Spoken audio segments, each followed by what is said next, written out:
네, 객장 여자입니다. 올해 들어서 태양광 관련주들에 많은 관심이 쏠리고 있습니다. 원재료인 폴리실리콘 가격의 반등에 나서면서 주가 역시도 상승 흐름을 타고 있는데요. 1월 이후에 태양광 관련주들 주가 흐름 얼마나 상승을 했는지 객장 여자에서 확인해 드리도록 하겠습니다. 1월 이후에요. 폴리실리콘 1위 업체였던 OCI의 주가는 3.4% 올랐고 태양광 웨이퍼 업체인 오성 LST와 넥솔로는 각각 18.1%와 15.7% 상승했습니다. 모듈 시스템 업체인 S에너지도 8.7% 올랐는데요. 같은 기간 코스피 지수가 소폭 내렸던 것과 비교해서는 모두 선전했습니다.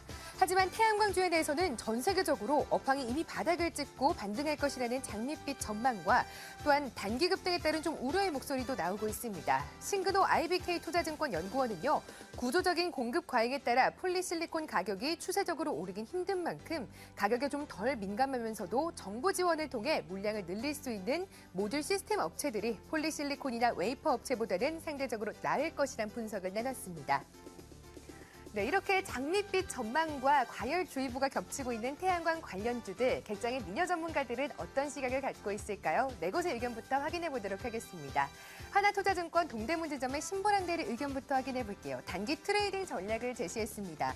단기 반등에 그칠 것이라면서 중장기적인 수요는 확대할 것을 말씀 주셨는데요. OCI를 최선호주로 꼽았습니다. 역시나 단기 트레이딩 관점을 제시했습니다. 메리츠증권 영동지점의 김소원 대리는 투자를 유보하자고 했습니다. 공급 과잉에 따른 폴리실리콘 가격이 우려가 되는데요. 미국 호재가 국내 업체들까지도 이어질지도 체크하자고 말씀 주셨습니다.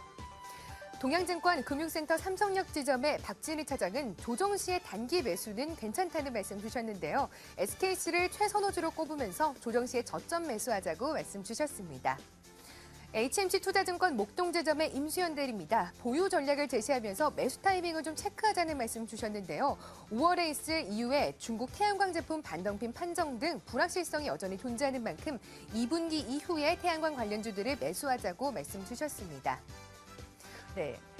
이렇게 객장 4곳의 의견을 알아보고 왔는데요. 이분의 의견은 좀 더 자세하게 들어보도록 하겠습니다. 하나투자증권 서초지점의 송은혜 대리입니다. 안녕하세요. 네, 안녕하세요. 네, 최근에 태양광주에 대한 관심이 굉장히 뜨거웠습니다. 하지만 우려의 목소리 역시도 좀 나오고 있는데 어떤 시각 갖고 계신가요? 네, 저는 올 들어 이제 태양광 관련주가 이제 원재료인 폴리실리콘 가격 반등에 힘입어서 좀 상승 흐름을 보여줬습니다. 미국 정부의 지원 소식까지 나오면서 이제 단기적으로 좀 상승을 했는데요. 저는 중단기적 시각을 유지할 것을 추천드립니다. 태양광 산업의 특성을 고려할 때 향후 폴리실리콘 가격 추이는 반도체의 치킨 게임과 좀 유사한 모습을 나타낼 것을 전망되는데요. 폴리실리콘을 포함한 제품의 이제 대세적 가격 상승이 어려운 주요 이유로는 이제 글로벌 수요량 대비 총합 공급이 이루어지고 있고 극심한 가격 조정 이제 향후 그 후에 가격 하락폭이 좀 조사될 걸로 보여서 극적인 반등은 좀 어렵다고 판단됩니다. 그래서 다만 이제 제품의 가격 하락이랑 각국 정부의 적극적인 부도 때문에 태양광 설치 수요는 확대될 것으로 판단되는 만큼 앞으로 미국, 중국, 일본 등으로 좀 산업 육성이 될 것입니다. 그래서 중단기적인 시각은 유지하고 어느 정도 단기 트레이딩 관점을 추천드리겠습니다. 네, 태양광주들 중장기적으로 매수 관점 주셨습니다. 이번에는 주간 공략주 점검해 보도록 할게요. 지난주에 SK 하이닉스를 추천해 주셨었는데 지난 한 주간 차트 흐름이 우상향 흐름 보였습니다. 매수가가 25,000원이었고요. 장중에 최고가로는 25,750원까지 오르면서 3% 수익률을 달성했습니다. 오늘 장에서도 상승세를 유지는 하고 있는데 과연 이대로 상승세 좀 유지를 해서 목표가 달성 가능할까요? 네, 6일 연속 기간 매수세, 그리고 외국인 매수세가 이어지고 상승을 이어가고 있는데요. 지난 분기 이제 매물대인 26,000원 돌파한 지가 좀 관건인 것 같습니다. 춘절 연휴 이후에도 PC D램 가격 상승기가 이어질 것을 판단돼서요. 지속 관심주로 좀 눈여겨보셔야 될 것 같습니다. 네.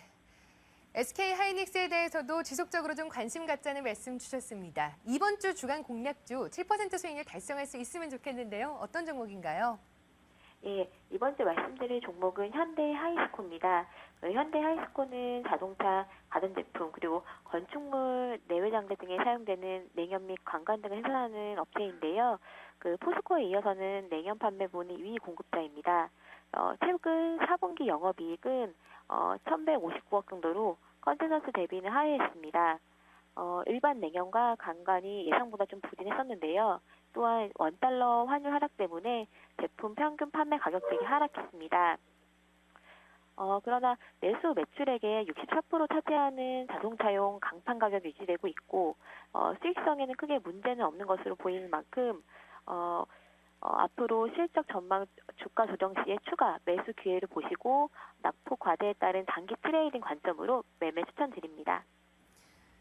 네, 현대이스코는 손절선 어느 정도 잡아볼까요? 예, 손절가는 35,650원으로 추천드리겠습니다. 네, 목표 수익률은 7%고요. 손절선까지 체크를 해주셨습니다. 사실 주가가 많이 밀려났었다가 최근에 조금이나마 반등할 기미를 보이고 있습니다. 이번 한 주간 더욱더 강한 흐름 기대해 보도록 하겠습니다.